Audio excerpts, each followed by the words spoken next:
You're going to regret this for the rest of your life. That's what my sister said to me. On the day she married my fiancé. She said it with a smirk, a bouquet in her hand, and the man I loved standing just inches from her veil. That was 6 years ago. The day she married the man who used to be mine. And I haven't spoken to her since. Until today. 'Cause today, I saw her again. At our mother's funeral. And standing beside me, was the one man she never expected to see. Before I tell you how her smile vanished the second she looked up, let me take you back. My name is Olivia Dawson. I'm 38 years old, born and raised in Santa Barbara. And yes, I have a twin. Chelsea, 3 minutes younger. A lifetime louder. We weren't just close, we were raised like mirrors. Same birthday, same bedroom, same everything.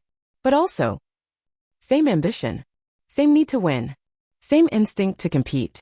So when I got engaged to Jackson Rains, tech millionaire, charming, confident, she clapped the loudest. She toasted to a love story that would last forever. And behind that champagne glass, she was already planning to rewrite it. It took me years to admit it. What she did wasn't just selfish. It was deliberate. It was cruel. And worst of all, it came from someone I trusted more than anyone in the world. Have you ever been betrayed by someone you grew up with? A sibling, a cousin, maybe even a best friend? Someone who knew every part of you just so they'd know where to twist the knife? Let me know in the comments. I know I'm not the only one. And tell me, where are you watching from? Because what happened to me didn't unfold in some dramatic movie. It happened in a quiet coastal town. In a family like any other. And it nearly destroyed me. 7 years ago, when I first met Jackson, before the engagement, before the betrayal, my life looked like something out of a perfectly curated magazine spread. I was 31, living in downtown Seattle in a loft with exposed brick and big windows that caught the morning light. My career was in full swing. Senior marketing director at a firm that had just landed 2 Fortune 500 clients. I had a great skincare routine, a decent social life, even a wine subscription. And still, I remember thinking, is this it? There was this ache inside me, quiet but constant. Like I was winning but alone. Then I met Jackson Rains.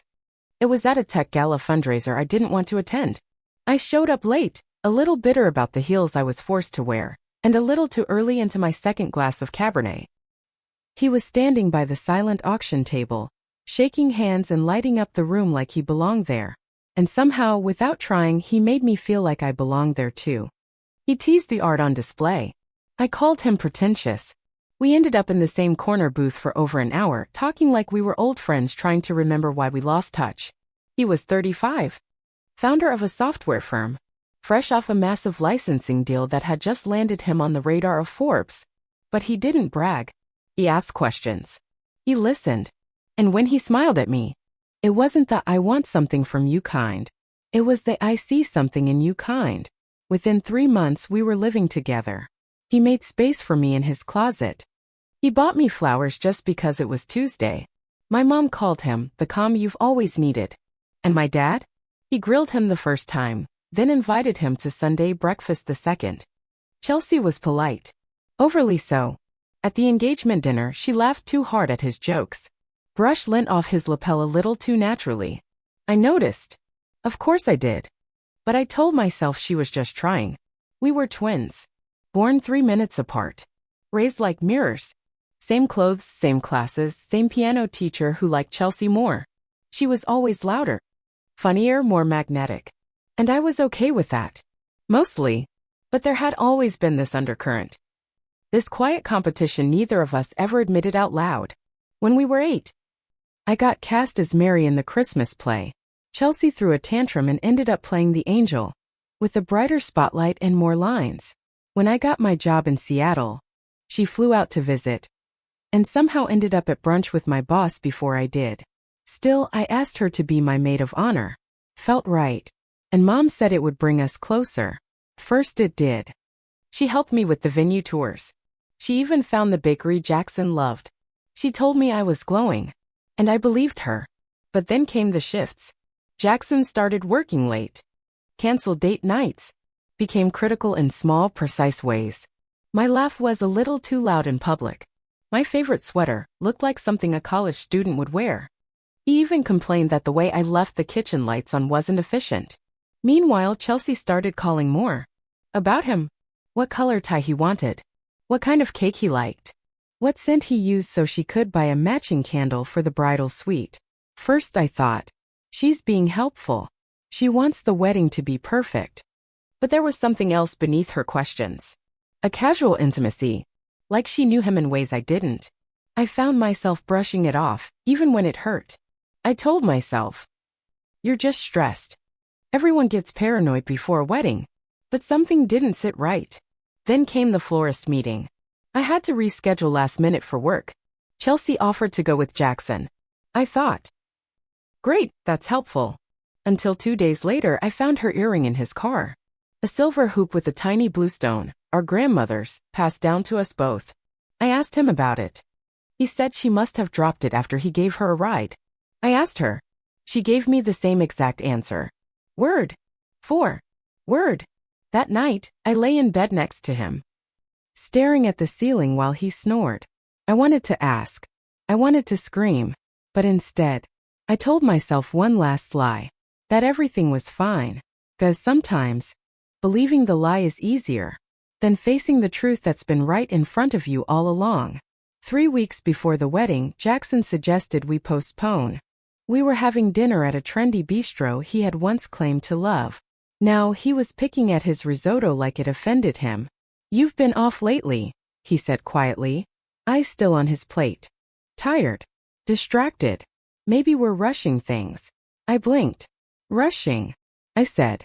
We've been together for over 1.5 years. The invitations are out. I just want you to be happy, he said. Still not looking at me. But it wasn't about me. Not really. It was the way he said it, measured, rehearsed.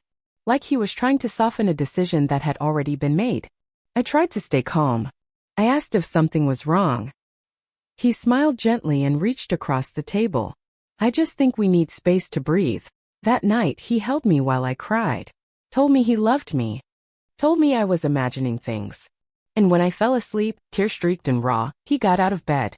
I heard the creak of the guest room door. The soft click of his voice on the phone. I wasn't supposed to hear. But I did. Not now, he whispered. She's still awake. A pause. I know. Just soon. The next morning I couldn't even meet my own eyes in the mirror. My weight had dropped. Dark circles carved themselves under my eyes like warnings I refused to read. I stopped mentioning wedding details to my coworkers. I stopped opening the Pinterest board I once spent hours perfecting. I started seeing a therapist. Quietly. Told no one. Not even my mother. 2 days later I decided to surprise him at work. It was simple. His favorite sandwich from his favorite deli, and a handwritten note I hadn't written since our first anniversary. I told myself it was a gesture. A test. A last chance to prove my gut wrong. The receptionist at Rains Tech looked up, startled. Olivia, hi. Jackson's in a meeting right now. That's okay, I said, holding up the bag. I'll wait. She stood quickly, flustered. Actually, he asked not to be disturbed. I tilted my head. Is he alone in there? Her eyes flickered toward the door. Hesitation is always louder than a yes or no. Without waiting, I walked past her. My heels clicked too loudly on the floor. My heart was louder. I opened the office door. And there they were. Jackson, leaning against his desk. Chelsea, between his legs. His hands on her waist. Her arms around his neck. Their mouths pressed together like no one else existed. And for one impossible second, I wondered if I had walked into someone else's story. But no, the betrayal had my name on it. They didn't see me at first. And in those few unbearable seconds, I took it all in. Her hair. His open collar. The way they moved with familiarity. Like this wasn't the first time. Not even close. The door clicked shut behind me.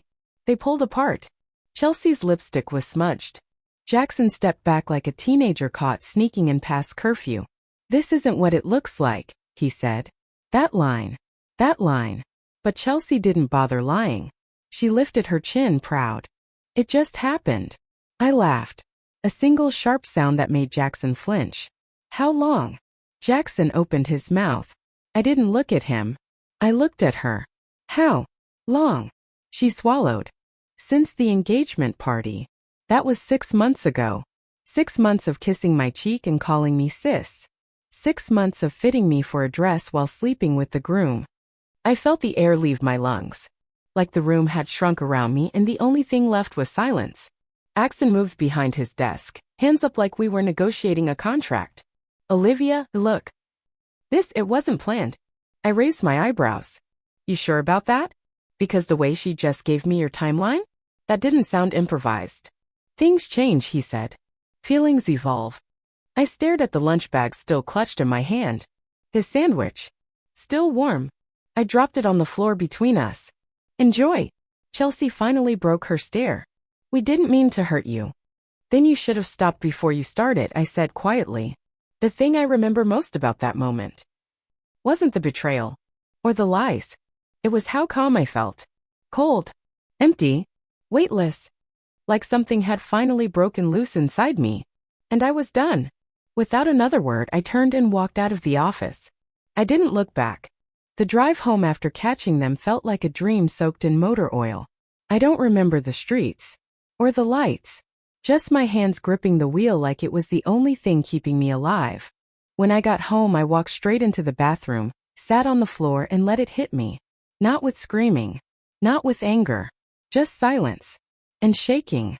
The kind that starts in your chest and spreads to your fingertips until you're not sure if you're crying or dissolving. I called my mom. When she heard my voice, she didn't ask a single question. She said, "I'll be there in 10. She and my dad showed up with grocery bags full of soup, tissues, and love that didn't need permission. My dad's face went red as I told them. I thought he was going to have a stroke. He put his hands on both of my daughters in the same year, he muttered, pacing. I should call a lawyer. Or a hitman. Thomas, my mom warned. Though even her eyes had darkened. In the days that followed, they helped me cancel everything. The florist. The photographer. The catering. Jackson's name disappeared from the invitation proof. And Chelsea?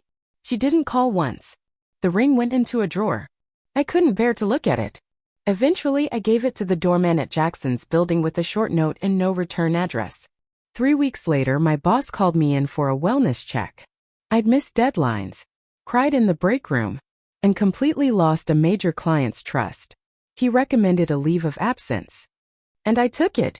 Not because I wanted rest, but because I needed to run.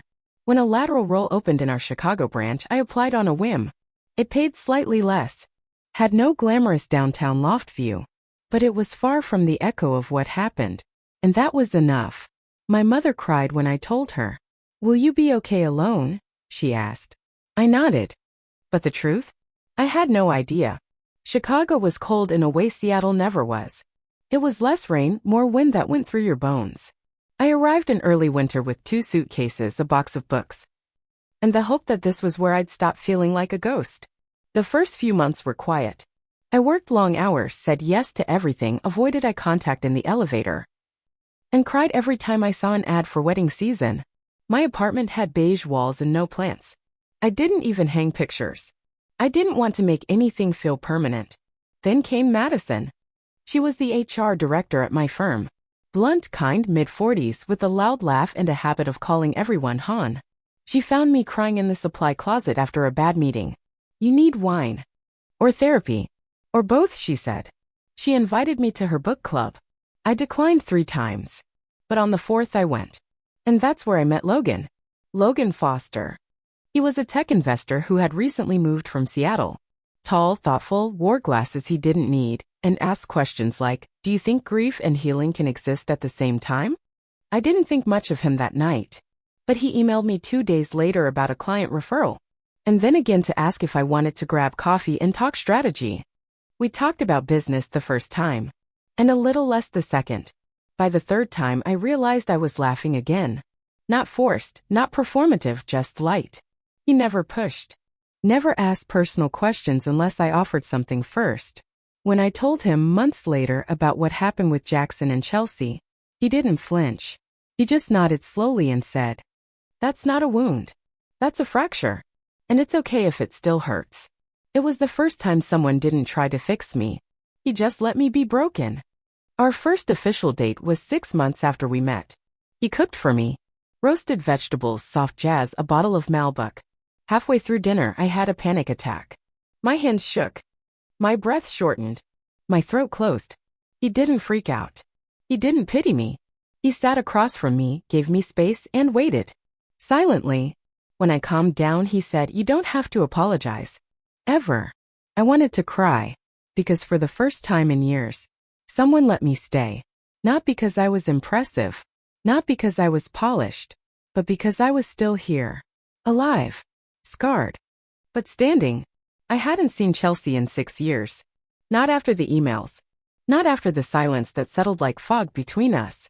Not after she and Jackson got married quietly. In a courthouse ceremony just 3 months after I left Seattle. But on the morning of our mother's funeral, I saw her. And she hadn't changed much. Same sleek hair. Same designer black dress that looked more runway than morning. Same calculated smile. What had changed was me. Logan stood beside me as we walked into the chapel. His hand never left the small of my back. His presence, calm, grounded, quiet power, was like armor I never knew I needed. My father sat on the front pew, empty eyes fixed on the casket. The air smelled like lilies and regret. I heard the whispers before I saw her. "She's here." Both of them. Isn't that the sister? The one who? I turned. There she was. Chelsea. On Jackson's arm. Her diamond ring catching the sunlight through stained glass like it had something to prove. The last time I saw her, she wore white. Today, she wore black. But both times, she stood beside the man who broke me.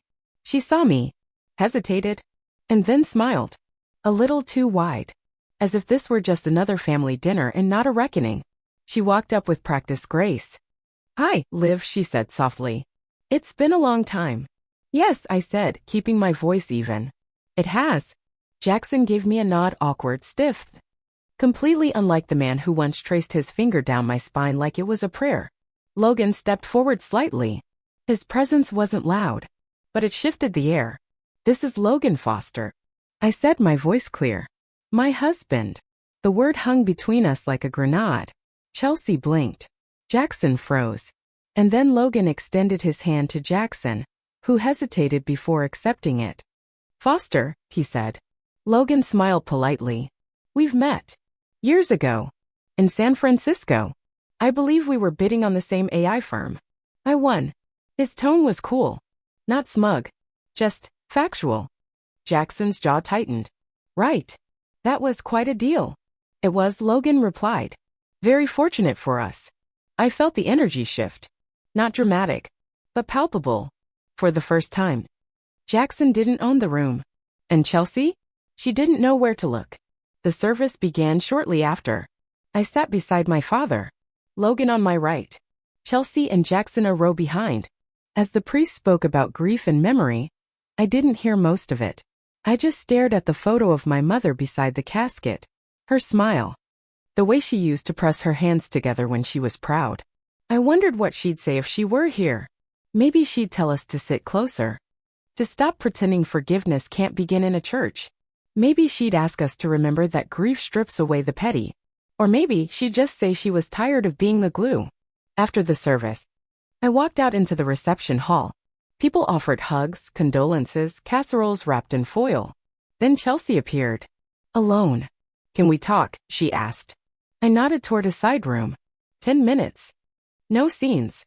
She followed me into the quiet space, closing the door behind us. I crossed my arms. Waited. She took a breath. Then smiled again. It wasn't the same smile. It was thinner. Tired. "I saw your wedding photos online," she said. "You looked genuinely happy." "I am." Her eyes flicked to my ring, then back to my face. "We bought a summer house last year," she said abruptly. "Cape Cod? 8 bedrooms. Jackson's company acquired 2 startups." "Why are you telling me this?" I cut in. She paused. "Because I thought maybe you'd want to know."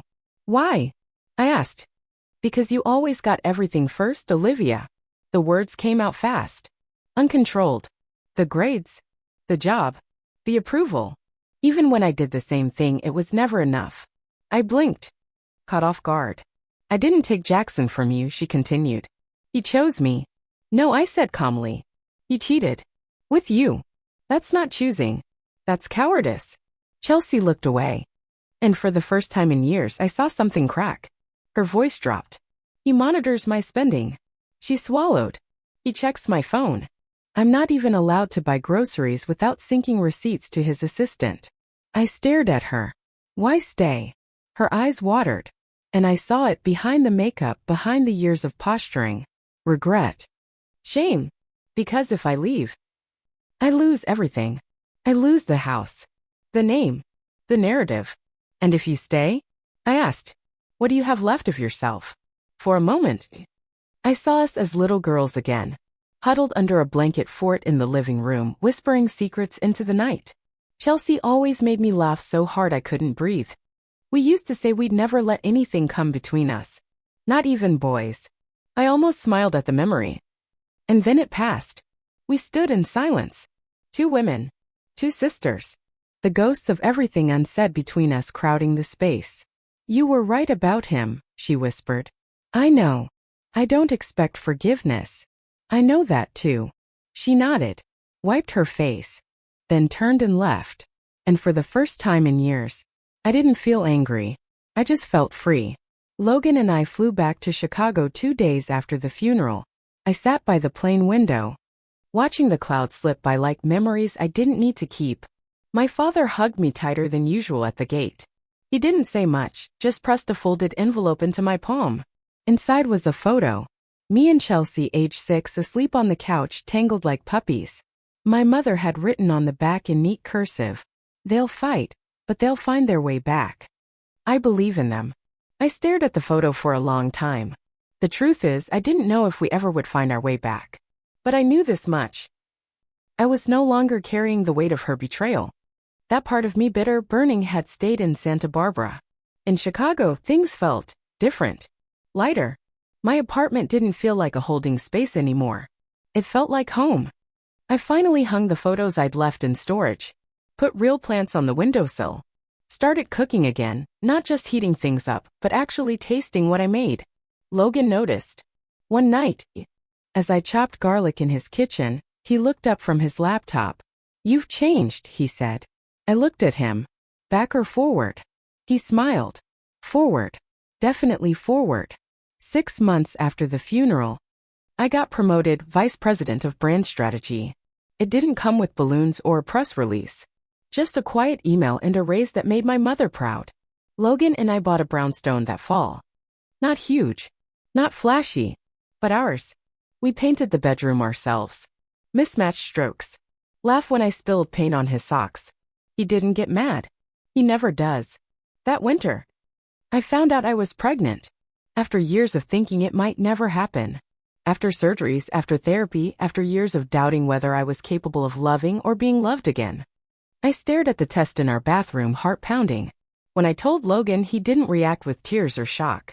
He just hugged me and whispered, "You're going to be an amazing mother." I believed him. Because for once I believed in myself. Chelsea called me 3 months later. I almost didn't answer. But something in me was ready. She sounded different. Quieter. Like someone who'd been walking through her own storm. "I moved out," she said. I said nothing.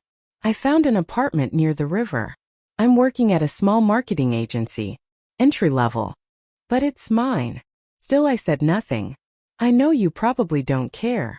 "I do," I finally said. She exhaled. And for the first time it wasn't tension. It was release. We didn't talk long.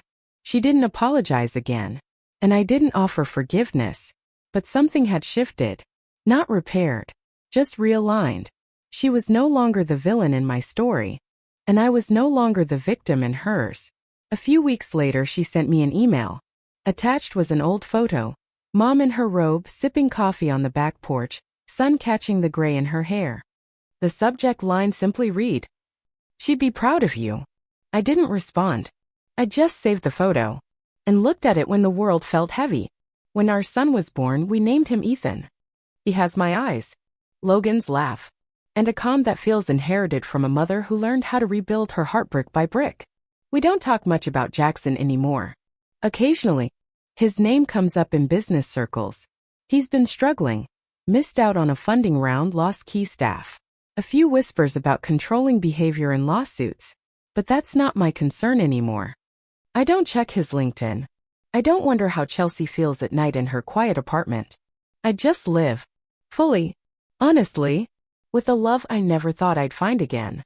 Sometimes I sit in Ethan's nursery, soft green walls, stars on the ceiling, and I think about everything that led me here. The pain. The silence. The betrayal. And how every broken part eventually became a doorway.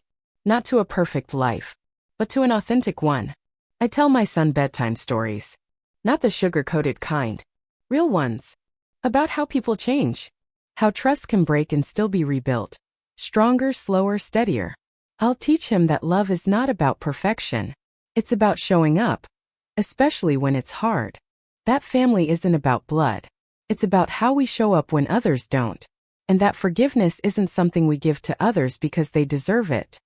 It's something we give to ourselves when we're ready to be free. If you're watching this wondering whether you'll ever feel whole again, you will. Not overnight. Not all at once. But piece by piece you'll come back to yourself. And when you do, you won't need revenge or validation or the perfect apology. You'll just need truth. And the quiet courage to begin again.